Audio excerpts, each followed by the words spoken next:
Baik, izin memulai ya Pak. Saya akan Silakan.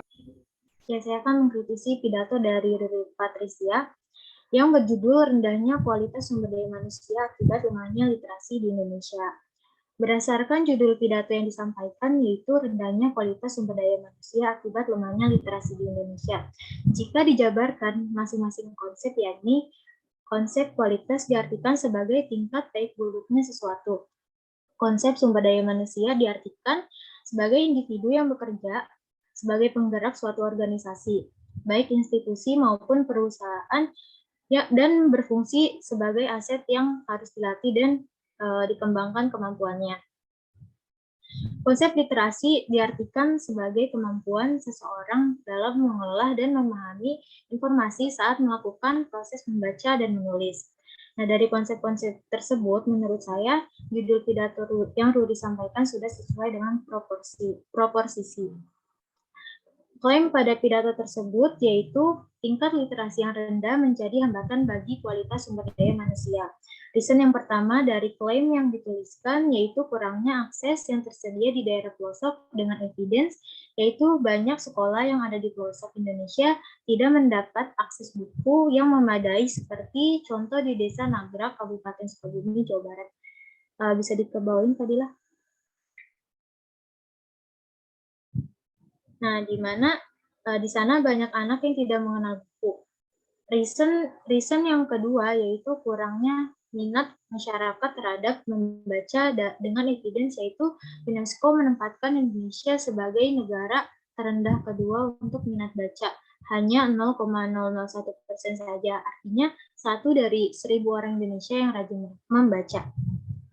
Reason yang ketiga yaitu kecanduan akan games dan media sosial. Dengan evidence yaitu adanya games dan media sosial membuat anak menjadi malas akan membaca, sehingga membuat literasi yang dimiliki tergolong tidak berkembang, seperti yang diungkapkan oleh 2 siswi kelas 11 SMA Negeri 78 Jakarta. Klaim tersebut sudah sejalan dengan topik yang diangkat, yaitu rendahnya literasi. Berdasarkan uji penalaran, menurut saya ada kekeliruan cara berpikir pada reason pertama, yaitu kurangnya akses yang tersedia pada daerah pelosok dengan judul. Pada judul Ruri menekankan sumber daya manusia yang berarti merupakan sumber daya secara keseluruhan dan tidak hanya di pelosok daerah. Jadi logikanya karena kurangnya akses literasi di pelosok sehingga menyebabkan rendahnya kualitas sumber daya manusia yang ada di pelosok juga.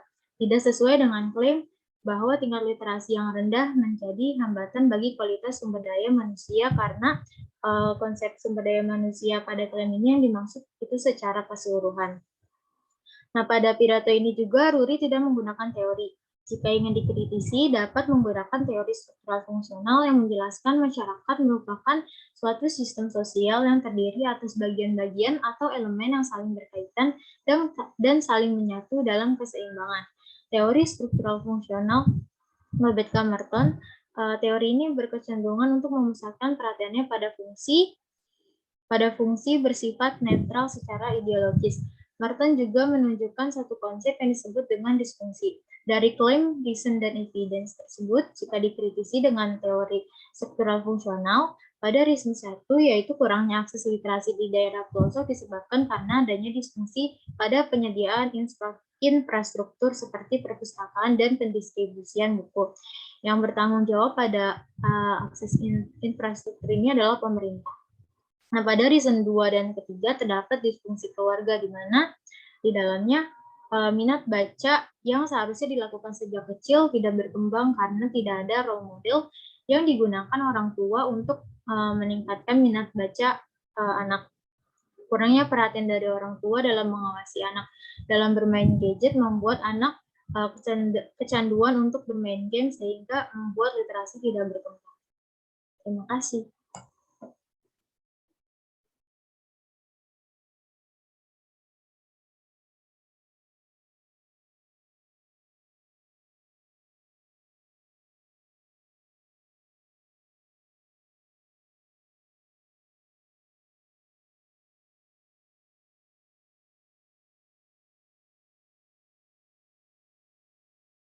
Silakan berikan komentar.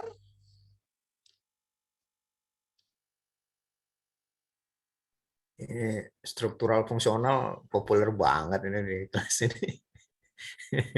Melekat Pak.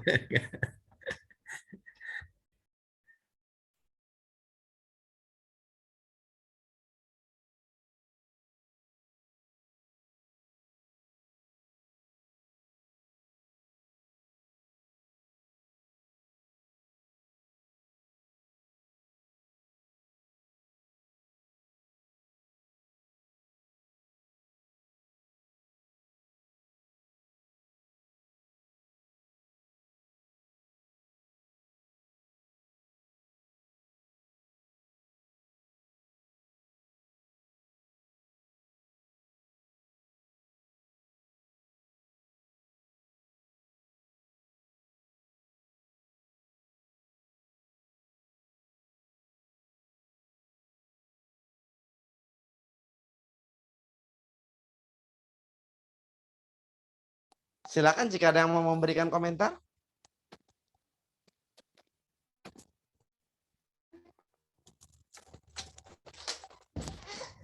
Oh, iya.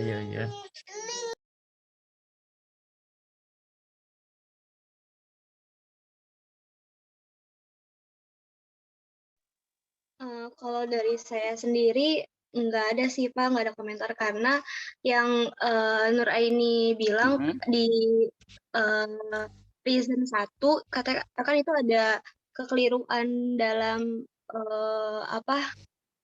penempatan meja kan. Nah, di situ saya juga ngerasa emang iya ada kekeliruan karena saya menempatkan kurangnya akses itu bukan tujuan dari si sumber daya manusia yang saya tekankan di pidato saya. Seperti itu, Pak. Oke. Ada komentar lanjutan? Cukup, Pak. Oke. Terima kasih banyak. Bagaimana, Pak? Ada tambahan, Pak Abdi? Ini sudah selesai? Udah. Sudah, Pak. Oh, itu ya dibatasi ya, 6 ya? Iya, betul. Ya udah. Tinggal minggu depan. Kalau bisa diselesaikan hari ini bisa nggak? Nah, itu lebih mantap itu. Atau ditambah gitu? Biar minggu depan. Tambah. Kurang berapa lagi? Ada 6 lagi, Pak. 7, Pak. Mau dituntaskan hari ini? Ada 7, Pak. 7 kan? Jadi minggu depan kalian kita membahas rencana argumen untuk presentasi akhir kan. Terus nanti minggu depan mau pertemuan terakhir atau masih tambah satu lagi kayak pertemuan terakhir kan? Nanti presentasinya setelah Lebaran gitu. Jadi minggu depan mantap ini, betul Pak. Minggu depan kita bahas tentang struktur argumen, rencana argumen untuk presentasi akhir kalian, gitu. Mohon maaf Pak, karena setelah ini kita ada kelas lagi Pak. Emang kelas apa habis ini? Kelas mata kuliah metode penelitian pendidikan Pak, kelas pengganti. Oh, kan kelas saya itu, dia ambil. Iya, itu bisa kalau bisa dituntaskan lebih bagus ini hari ini 7 presentasi ya kan? Emang jam berapa yang metode penelitian pendidikan? Oh ini Pak sih, bukan ya? Bukan sama siapa?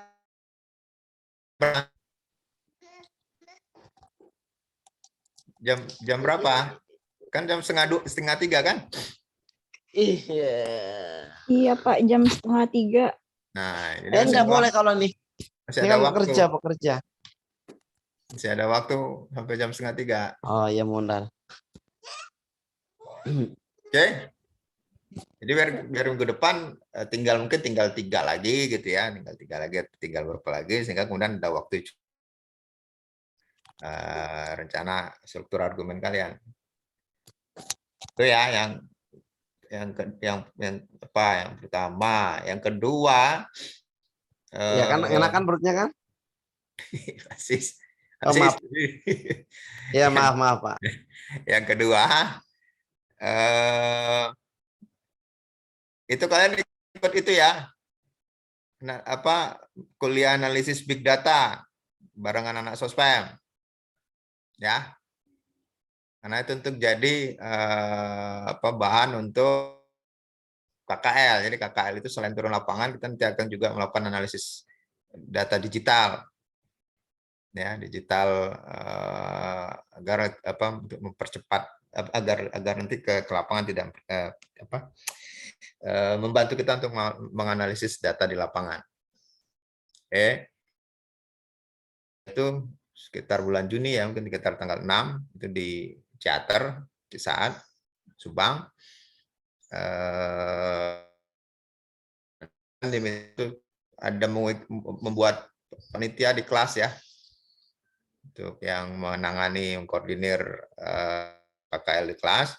Terus nanti tunjuk 2 orang untuk ikut survei ke lokasi, ya mungkin dalam minggu ini atau minggu depan.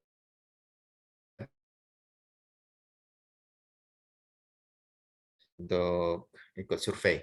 Ya, survei itu nanti untuk menggali data awal, jadi bahan kalian untuk menentukan problem, membuat proposal. Jadi kalau bisa sedapat mungkin data awalnya lengkap gitu ya, cukup.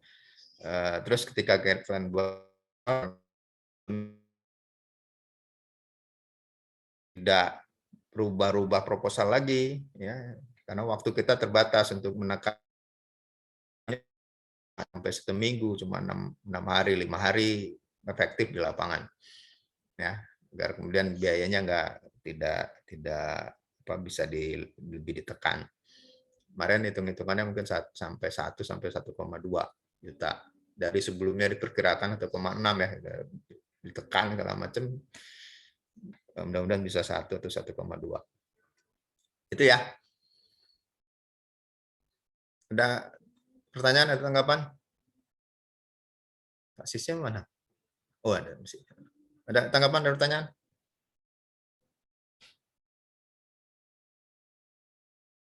Kalau nggak ada, kita lanjutkan 2 atau 3 orang lagi. Biar nanti ke depan tinggal sedikit. Lanjut berarti nih Pak? Ya, lanjut secukupnya. Siap.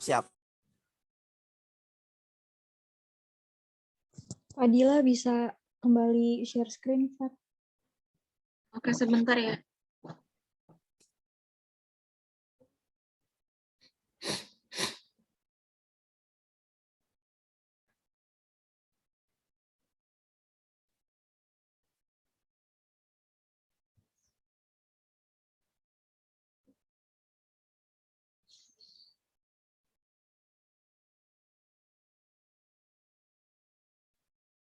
Apakah sudah terlihat? Sudah, Fadila.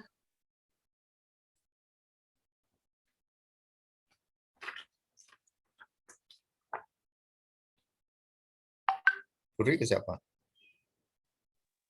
Ke Muhammad Nur Ardiansyah, Pak. Ini saya mulai aja ya, Pak. Ya, silakan. Mas Ready? Siap Pak. Nah, yang komentar kan Pak Sis.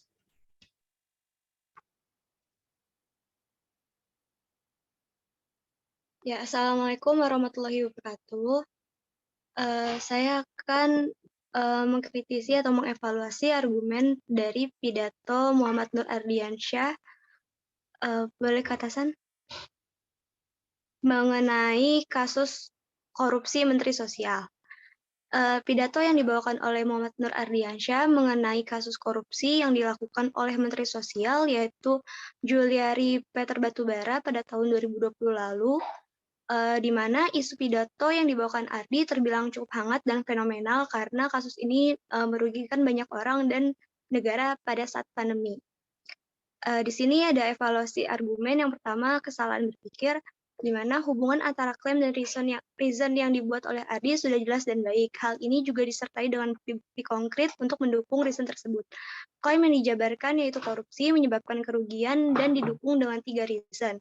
Seperti korupsi merupakan kejahatan yang merugikan keuangan negara, korupsi memanfaatkan kewenangan pejabat, dan korupsi di Indonesia yang sudah masuk kategori hypercorruption, sehingga dapat dijadikan sebagai patokan antara materi pidato yang Ardi bawakan. Tapi di sini ada juga ketidaksesuaian atau proporsi antara klaim dan reason ketiga, di mana klaim yang korupsi menyebabkan kerugian, di mana klaimnya itu tadi korupsi menyebabkan kerugian, lalu reason ketiga menjelaskan korupsi Indonesia sudah masuk kategori hypercorruption. Apalagi untuk reason tersebut, di pidato Ardi dijelaskan bahwa Indonesia sudah termasuk hypercorruption, yaitu korupsi tingkat kasus yang sudah tinggi tingkat korupsinya.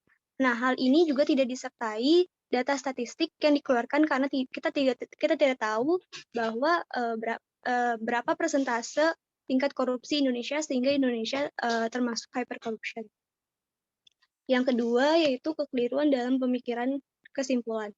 Kesimpulan yang disampaikan sudah jelas dengan memberikan peringatan dan ajakan kepada audiens agar tidak melakukan tindakan korupsi, termasuk kepada orang yang memiliki kekuasaan sekaligus. Namun penutup kesimpulan tidak menggunakan quotes atau kata-kata yang relate dan relevan dengan isi pidato yang disampaikan. Yang ketiga yaitu aspek disiplin keilmuan. Dalam pidato ini, Ardi tidak menggunakan kacamata sosiologi untuk mengaitkan kasus yang diambil. Hanya saja di akhir penjelasan, dia hanya mempertanyakan mengenai rasionalitas Menteri Sosial saat melakukan korupsi, tetapi tidak disertai bukti rasionalitasnya. Rational choice yang dilakukan Juliari Batubara tidak dijelaskan untuk menjadi bukti kuat alasan beliau melakukan korupsi. Namun menurut pemikirannya Ardi, Menteri Sosial ini melakukan korupsi dikarenakan imannya yang goyah. Jika kita analisis lebih dalam dengan kacamata sosiologi, menggunakan teori habitus, di mana habitus ini semata-mata mengusulkan apa yang sebaliknya dipikirkan oleh orang dan apa yang sebaiknya mereka pilih untuk dilakukan. Dalam menentukan pilihan, aktor menggunakan pertimbangan mendalam berdasarkan kesadaran. Meski proses pembuatan keputusan mencerminkan berperannya habitus, selain itu juga lingkungan juga berperan dalam habitus aktor. Dalam hal ini, Menteri Sosial memilih untuk melakukan korupsi dengan didukung lingkungannya untuk mempertahankan kekuasaan dan kekuasaan dan kekayaan. Lingkungan sebagai arena pertarungan harus disiapkan dengan penuh strategi agar melindungi dan dapat meningkatkan posisi agar dapat menguntungkan dirinya sendiri. Sekian dari saya. Terima kasih.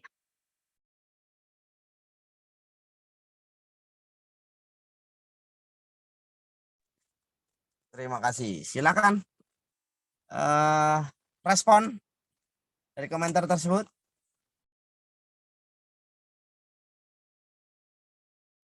Mohon maaf Pak, ternyata Ardiansyah tidak join Zoom pertemuan hari ini. Oh, kenapa tuh? Tidak ada kabar Pak. Aduh. Nadia gimana Nadia nih? Tadi kan dibilang mau dibantu, saling memantau gitu. Gimana nih? Mungkin bisa langsung dilanjut selanjutnya kali ya Pak. Coba nanti minta voice note-nya si Ardiat ya. Mengenai komentar baliknya Pak. Betul. Oke, baik Pak. Dikirim ke saya boleh. Ya, baik Pak. Kamu kirim voice note tadi. Iya Pak.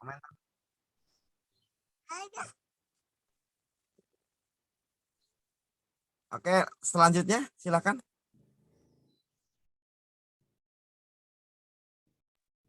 Mungkin bisa dilanjutkan ke Mita dulu ya.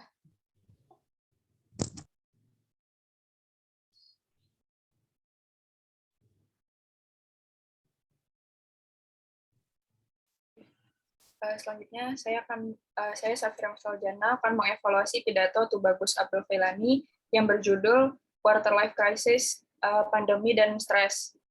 Pada pidato yang disampaikan oleh Tubagus, dia memaparkan realitas yang saat ini marak dialami oleh kalangan dewasa awal, yaitu pada rentang usia 20-30 tahun, yang selama pandemi ini banyak menimbulkan stres, di mana mereka mengalami quarter life crisis yang memunculkan kekhawatiran tentang masa depan dan merupakan masa-masa yang dilematis antara realita dan keinginannya.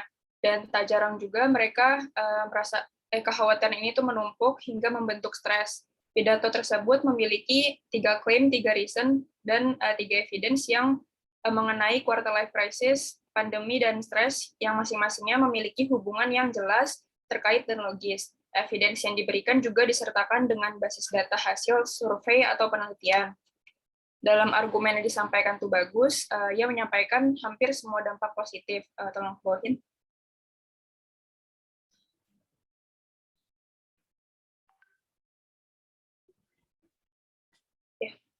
Tubagus menyampaikan hampir semua dampak positif dari quarter life crisis dan stres, terlebih selama masa pandemi ini.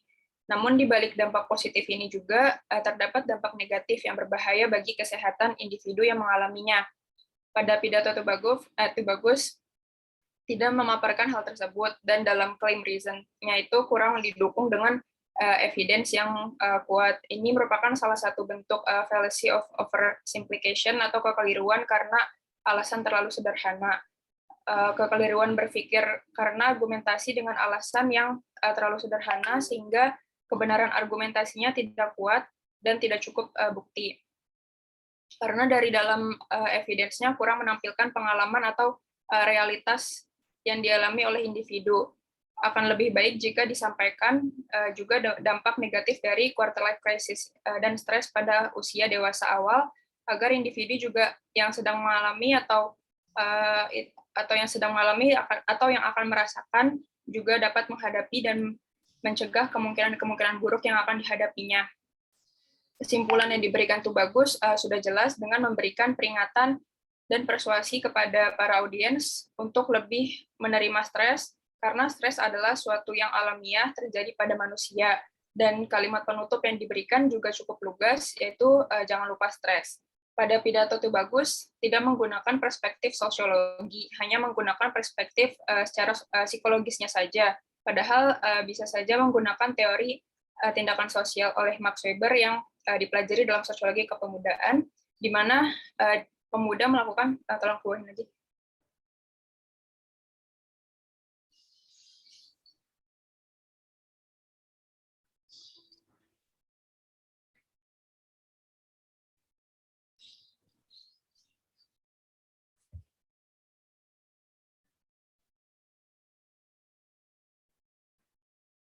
Dikebawahin lagi, Fadila, tolong.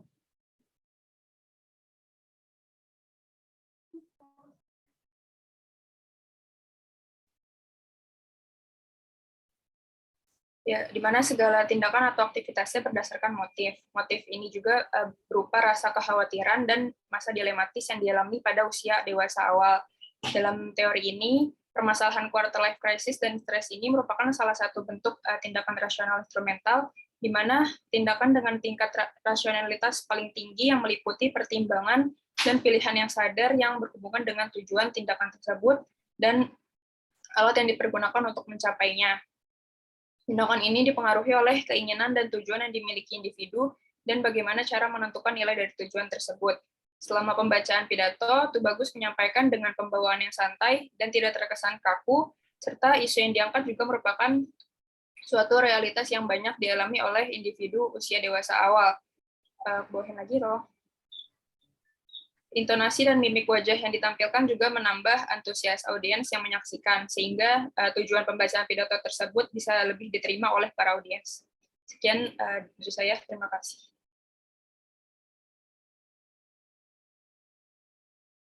Mantap. Silakan respon balik.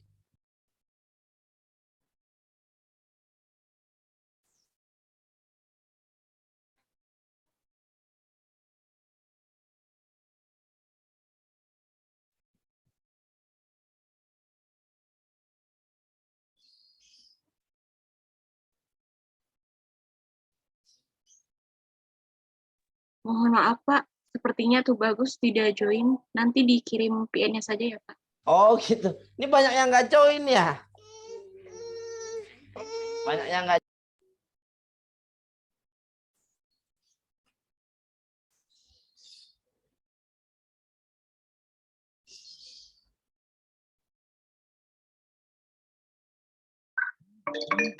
Kalau gitu saya lanjut lagi ya Pak. Selanjutnya kalau begitu. Oke Pak, sebentar.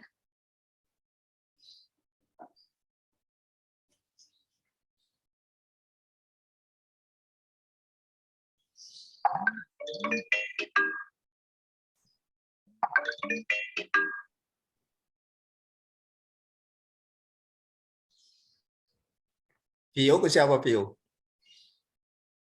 Saya ke Yuli, Pak. Juliana. Yulia Kadianti. Ada.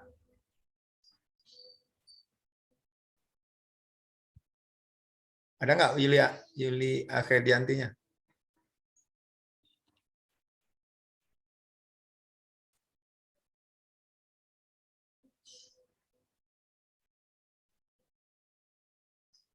Nggak ada ya? Ya berarti nanti di forward ke Yuli nanti. Ini dimulai langsung ya, Pak.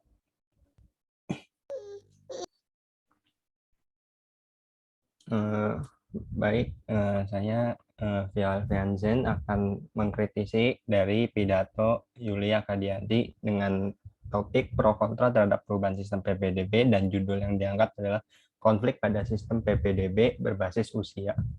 Kritik utama yang akan saya sampaikan adalah mengenai materi yang telah disampaikan, yaitu pembicara telah mengambil topik pro kontra terhadap perubahan sistem PPDB, tetapi pembicara hanya menyampaikan kontra saja dan tidak menyampaikan poin-poin yang mendukung dan pro terhadap perubahan kebijakan PPDB. Kemudian pembicara lebih menekankan isi materi terhadap dampak negatif yang ditimbulkan dari adanya kebijakan PPDB. Ke bawah lagi, tolong.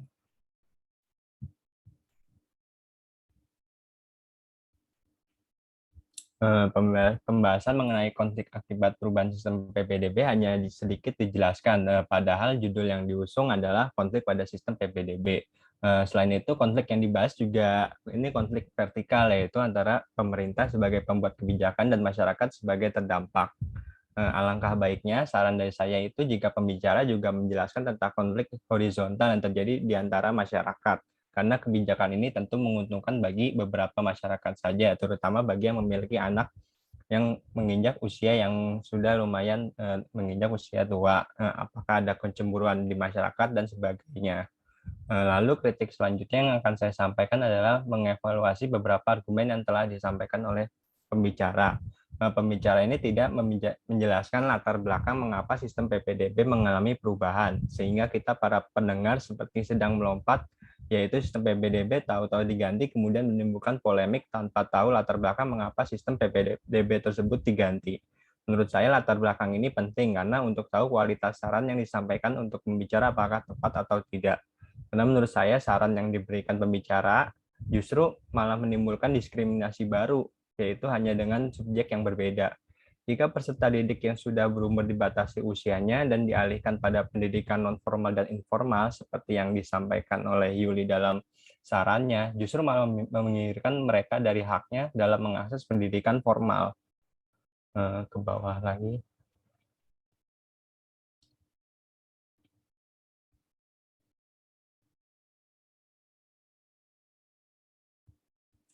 Saran yang diberikan oleh pembicara menurut saya sangat bertolak belakang ya dengan data yang disampaikan pada pidato. Dalam pidato pembicara menyampaikan dengan prioritas usia hadir sebagai ketentuan yang sebenarnya merupakan tuntutan zaman karena menurut Tim Nasional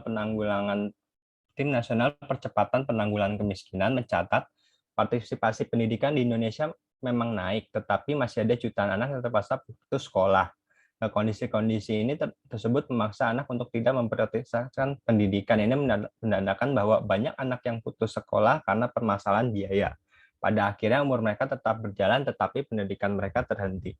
Jika mengikuti saran bahwa usia peserta didik yang sudah tidak lagi muda untuk mengikuti sekolah non-formal ataupun informal, Yang jadi pertanyaan, apakah mereka mampu mengakses hal tersebut? Karena biaya yang dikeluarkan pada homeschooling tentu jauh lebih mahal dibandingkan sekolah formal pada umumnya. Sementara kebanyakan orang-orang yang siswa-siswa yang sudah menginjak usia tidak lagi muda itu dipermasalahkan karena masalah pendidikan, sehingga mereka tidak bisa mengakses pendidikan formal lebih cepat. Ini kan tentu bertolak belakang ya.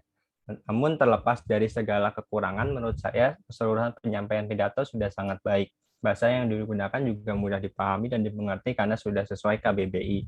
Secara penampilan pembicara juga sudah baik, terbukti dari penyampaian pidato yang terus berlanjut dan tidak kata selama pidato. Selain itu, intonasi nada yang digunakan dan mimik wajah yang ditampilkan juga sudah sangat tepat, sehingga penyampaian tidak terkesan monoton. Sekian dari evaluasi pidato saya. Terima kasih. Terima kasih, wah menarik nih ya. Ada kritik, ada apresiasi ya. Silakan respon balik. Mantap nih Vio nih.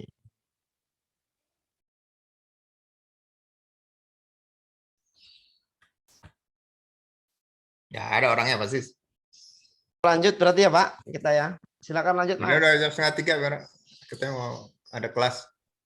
Oh siap. Sisanya 4 minggu depan gitu ya.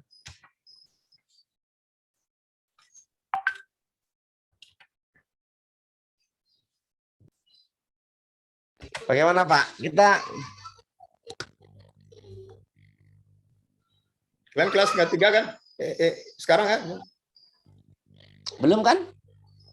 Belum atau masih? Belum Pak, ternyata mulainya Jam berapa? Setengah 4 mulai kalian kan?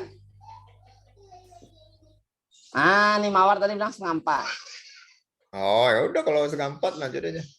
Lanjut aja lah kita Pak. Nih Nur udah ada nih, Muhammad Nur nih baru masuk nih. Nah, berarti Vio diulang nih kalau Nur mau. Kasih poin-poin pentingnya aja. Vio bukan ke Nur. Vio ke Yuli, Pak. Ya, Yuli. Si Nur itu tadi si Ruri.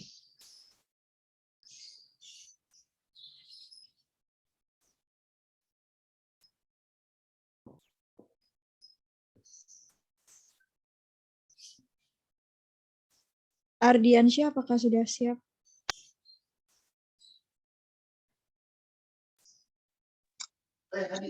Sudah. Oke. Bismillahirrahmanirrahim. Assalamualaikum warahmatullahi wabarakatuh.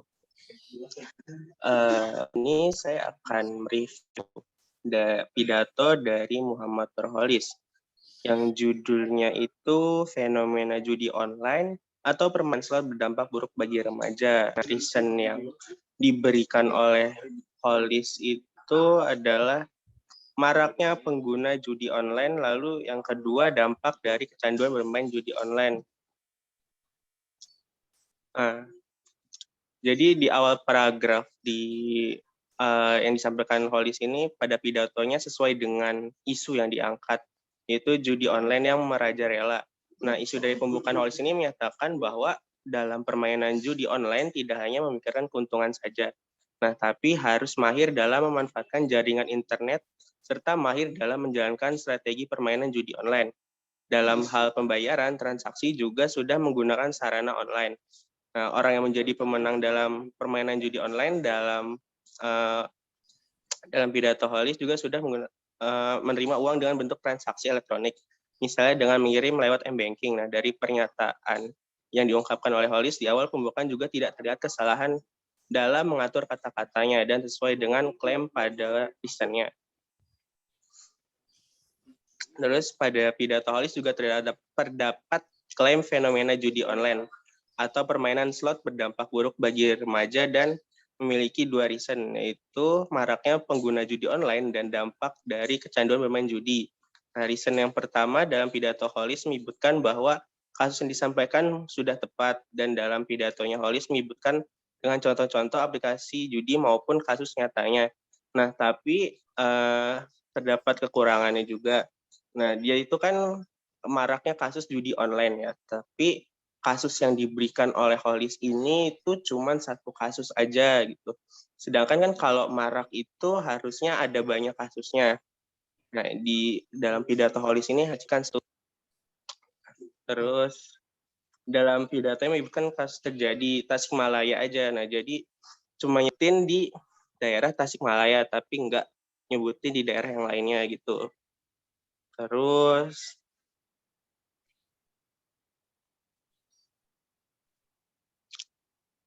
jika dilihat dari kasus yang lain, judi online ini hanya untuk ngurus dari uang korbannya. Jadi saran saya untuk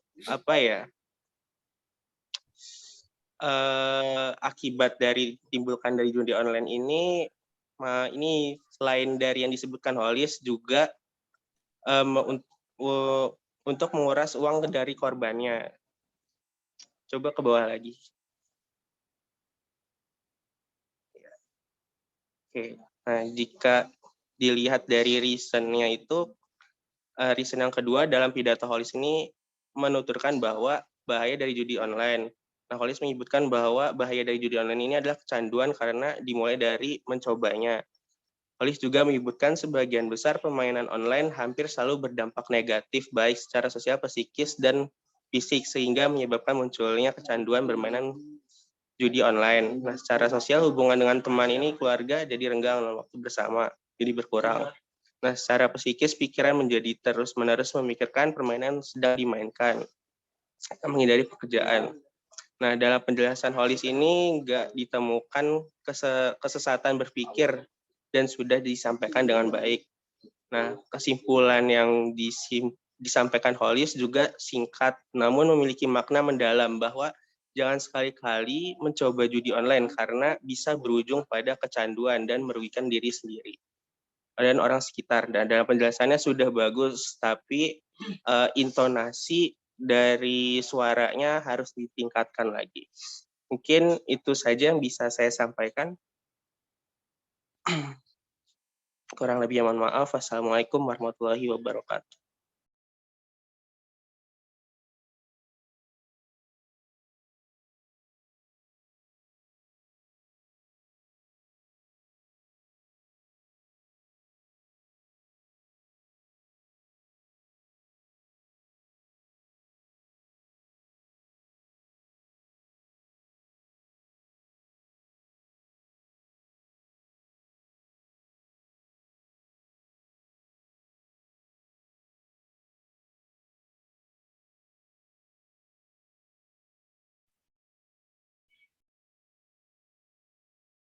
Pak Sis?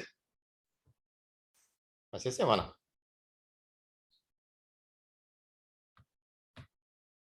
Si ready nggak Pak Sis? Pak Sis? Bentar ya.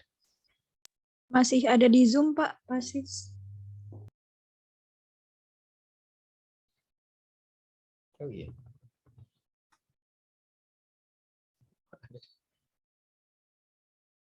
Udah tanggapin sama siapa siapa? Nurkolis. Tanggapan balik. Izin menanggapin, Pak. Terima kasih dari apa yang disampaikan Ardi tadi.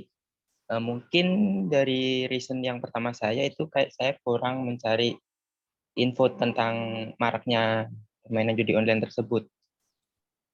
Karena di situ masih belum terlalu banyak berita yang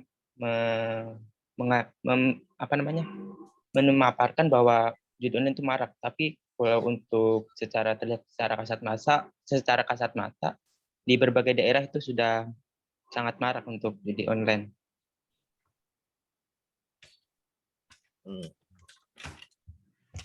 Itu doang. Iya, Sudah. Sudah. Ya udah. Terus Nur, kamu komentari itu tanggapan Ruri. Kamu dengar nggak? Ruri tadi Ardi, Pak. Oh. Iya, Pak. Ya. Oh iya, Nur. Iya kan maksudnya Nur Adriansa kan? Saya tadi udah dengar sedikit, tapi tadi sempat keluar juga, Pak. Enggak secara tidak sadar gitu, tiba-tiba mati suaranya. Saya udah lihat dari Ruri, menurut saya yang disampaikan Nuri itu benar. Saya tuh apa ya, tujuan saya membuat pidatonya itu karena masih kayak itu apa ya, ceramah kayak di masjid-masjid gitu Pak. Jadi saya tuh mengambil contoh apa, bukan contoh sih, kayak apa kayak hal baik gitu yang biasa disampaikan tuh, kayak ceramah di masjid. Apa ya, jatuhnya tuh bukan kayak apa ya, tidak memikirkan reason maupun evidence-nya sih Pak, kalau yang saya bikin itu. Jadi fokus sama ini ya, apa, intisari bahwa kalau korupsi itu haram dilakukan. Seperti itu. Jadi saya mengambil dari sisi agamanya gitu. Iya. Tetap aja harus ada argumen ya. Oke, terus siapa lagi? Oh Pak, saya persis dari itu. Saya sholat dulu tadi Pak. Oke, sip. Selanjutnya bisa dilanjutkan oleh Nurholis ya Pak. Lanjut. Izin buat melakukan review pidato dari Safira Miftahul. Yang bisa ke bawah lagi aja. Sudah. Di tengah perkembangan teknologi popularitas aplikasi kencan online pun ikut meningkat. Para pengguna internet dapat berselancar di berbagai macam dating apps sepanjang hari untuk mencari calon pasangan. Aplikasi itu juga bisa berupa Tinder, WeChat, mak comblang digital, dan dengan mudahnya mencocokkan dua orang sesuai dengan biodata dan kriteria yang diinginkan. Hal tersebut juga sesuai dengan apa yang disampaikan oleh klaim dan reason oleh Safira Miftahul, di mana klaimnya yaitu berupa penggunaan dating apps yang mengakibatkan kejahatan di Indonesia. Reason yang pertama yaitu berupa maraknya kasus penipuan pada pengguna dating apps. Yang kedua menjadi lahan bagi predator seksual. Yang ketiga itu munculnya kasus pembunuhan.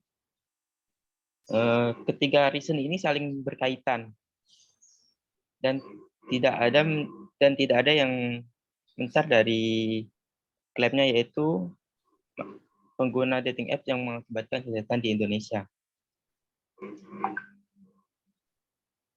Dari reason pertama ialah maraknya kasus penipuan dan pengguna dating apps. Dari reason ini, Safira memberikan eviden yang berasal dari berita media. Kasus penipuan yang terjadi bisa berupa pesan teror yang dilakukan penipuan biodata, memasukkan wajah yang dipasang dalam akun dating apps, ingin menyebarkan foto dan video vulgar sang korban, dan bisa juga dalam bentuk uang.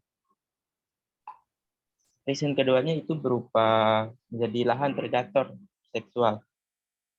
Di sini Safira menjelaskan bahwa di dating apps dan sudah memakan korban sebanyak 150 orang. Dari pengakuan korban, sang pelaku mengajak berkenalan dan mengajaknya berpacaran. Setelah itu, setelah ada ikatan hubungan tersebut, kemudian sang pelaku mengajak korban untuk menginap di hotel dan dilecehkan secara paksa.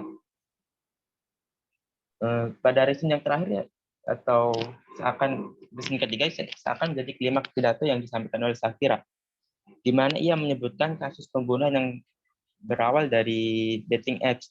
Kasus ini terjadi di apartemen Kalibata City, di mana korban ditempat dalam keadaan dimutilasi 11 bagian oleh sepasang kekasih yang menjadi pelakunya. Sungguh menjadi ironi, aplikasi yang seharusnya menjadi tempat untuk menemukan jodoh atau pasangan malah justru menjadi aplikasi yang bukan untuk menjadi sarana untuk menyimpang sebagai suatu tindak kejahatan. Tentunya dengan hal ini bisa dikaitkan dengan seharusnya Safira bisa mengungkapkannya, menganalisisnya dengan teori kontrol sosial, di mana kontrol sosial itu harus bisa mohon maaf, bisa ke bawah lagi. Sudah ya. Seharusnya Safira bisa mengaitkan dengan teori kontrol sosial, di mana kontrol sosial ini diperlukan untuk mengatasi tindak perilaku menyimpang tersebut. Nah, dan kesimpulan yang disampaikan oleh Safira juga sudah cukup baik, di mana kesimpulan disampaikannya berupa himbauan untuk berhati-hati dalam menggunakan dating apps dikarenakan kita tidak tahu seperti apa pribadi yang kita kenal. Hanya saja dan juga di sini cara penyampaian Syafira Miftahul juga harus dipertegas lagi, dan penggunaan katanya harus lebih hiperbola untuk supaya menarik kesan. Dan dampak negatif dari dating apps bisa dihiraukan oleh para pendengar. Sekian.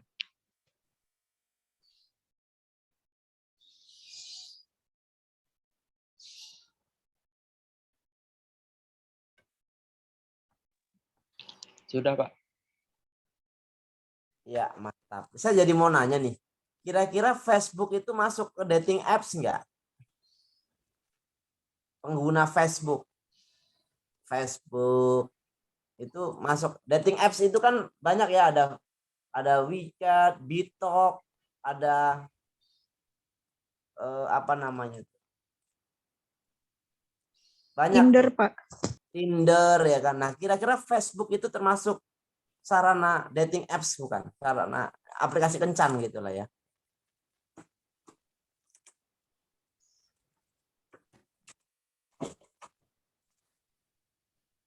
Gimana?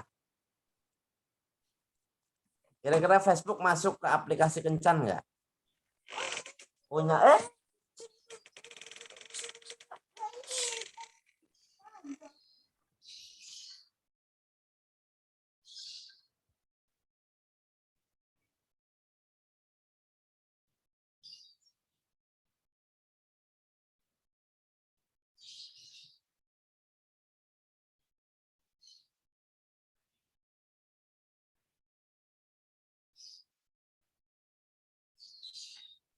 apakah Facebook itu juga masuk ke bagian dating apps, aplikasi kencan?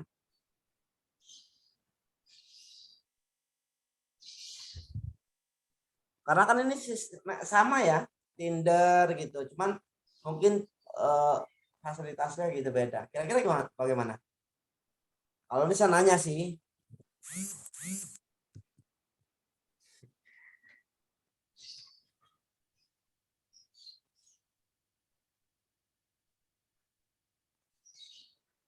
Nggak ada yang tahu mereka pasti. Iya, iya. Ya, mereka diam-diam takut nanti ketahuan kalau jawab. Iya. Kenapa? Takut ketahuan kalau jawab. Oh iya, enggak maksudnya biasa kadang pakai yang mana? itu kan jadi sarana juga untuk kencan kan? Sarana kencan juga potensial gitu Facebook, selain untuk hal-hal yang lain gitu ya.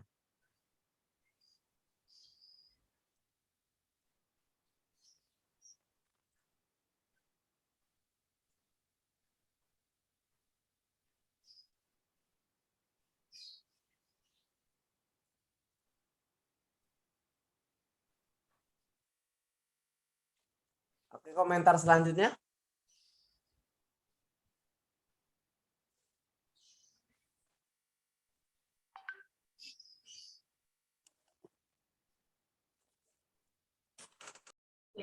Ya, kalau komentar dari saya setuju bagian mungkin kurang tegasan dalam menambahkan kesan negatifnya.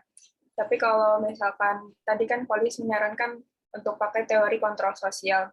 Cuma menurut saya mungkin lebih tepat teorinya dramaturgi ya Pak. Karena kan menggunakan aplikasi gitu.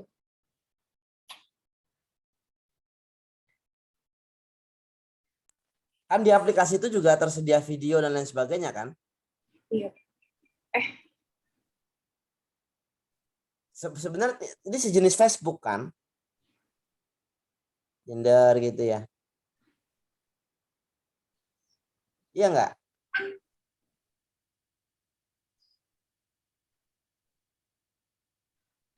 Artinya punya fungsi yang sama kan, pasang status gitu-gitu kan?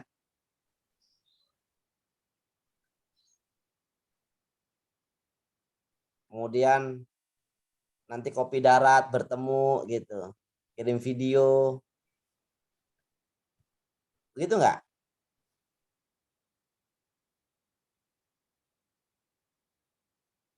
Makanya saya tadi tanya kira-kira Facebook itu masuk enggak kategori aplikasi kencan? Mungkin sejenis, Pak, tapi tujuan dari Facebook kan bukan cuma buat kencan. Kalau dating apps kan ada sistem mereka difasilitasin match gitu ya, Pak, sama penggunanya. Kalau di Facebook kan enggak.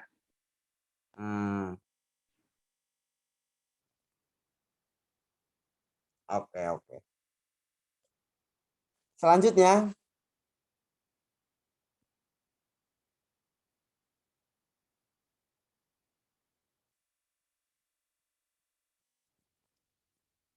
makasih Mbak Safira.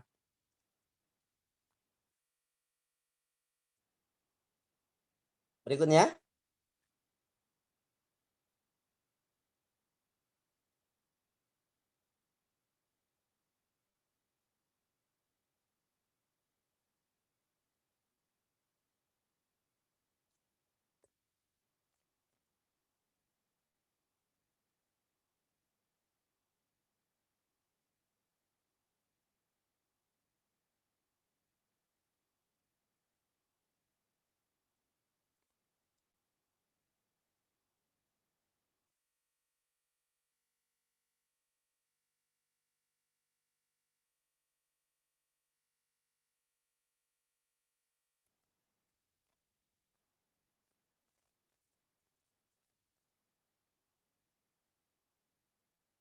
Mohon maaf, Pak. Sisanya tinggal 2 orang lagi. Kebetulan mereka kayaknya nggak join, Pak. Tinggal tuh Bagus sama Yuli, Pak. Kalau nggak join, bisa nggak diundang supaya join? Sebentar ya, Pak. Sedang dihubungi oleh PJ. Undang aja biar tuntas.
Mohon maaf, Pak.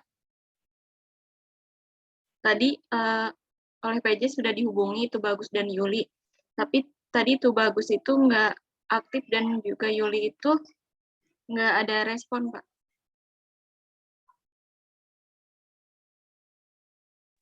Bagaimana Pak Abdi? Ada dua lagi ke depan aja. Baik. Kalau nggak ada juga udah lewat aja.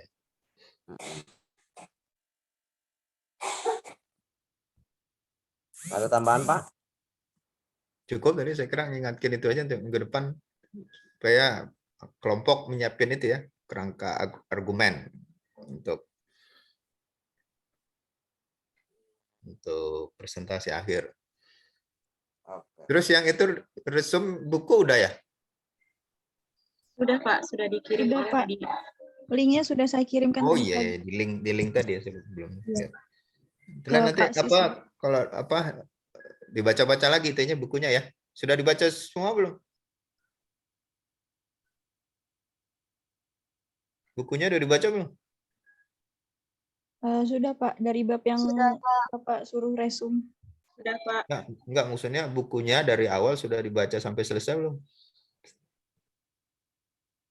Karena biasanya mahasiswa kalau disuruh resum chapter, nanti chapternya doang yang dibaca.